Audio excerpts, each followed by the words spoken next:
گناہ ہو جانا اتنا برا نہیں جتنا گناہ کے بعد ڈٹ جانا اور توبہ نہ کرنا برا ہے، اور توبہ کا بہترین طریقہ یہ ہے کہ 2 رکعت صلاۃ التوبہ پڑھ کر اللہ سے معافی مانگے۔ گناہ سے توبہ کر لینے والا ایسے ہو جاتا ہے جیسے اس نے گناہ کیا ہی نہ ہو۔ ابو داؤد شریف کی حدیث ہے، نبی اکرم صلی اللہ علیہ وسلم نے فرمایا، جو بھی شخص اچھی طرح وضو کرتا ہے پھر 2 رکعت نماز ایسی طرح پڑھتا ہے جس میں اپنے دل اور چہرے کے ساتھ اللہ ہی کی طرف متوجہ رہتا ہے، یعنی مکمل خشوع خضوع کے ساتھ پڑھتا ہے، تو اس کے لیے جنت واجب ہو جاتی ہے۔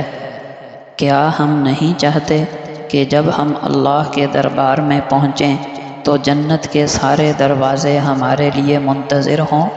تو جب بھی وضو کریں اس آسان سی دعا سے غفلت نہ کریں۔ صحیح مسلم کی حدیث ہے، حضرت عمر بن خطاب رضی اللہ عنہ فرماتے ہیں کہ نبی اکرم صلی اللہ علیہ وسلم نے فرمایا، تم میں سے جو شخص بھی اچھی طرح وضو کرے اور پھر یہ دعا پڑھے،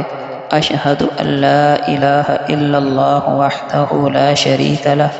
واشہد ان محمدا عبدہ ورسولہ، تو اس کے لیے جنت کے 8 دروازے کھول دیے جاتے ہیں، وہ جس دروازے سے چاہے گا داخل ہو جائے گا۔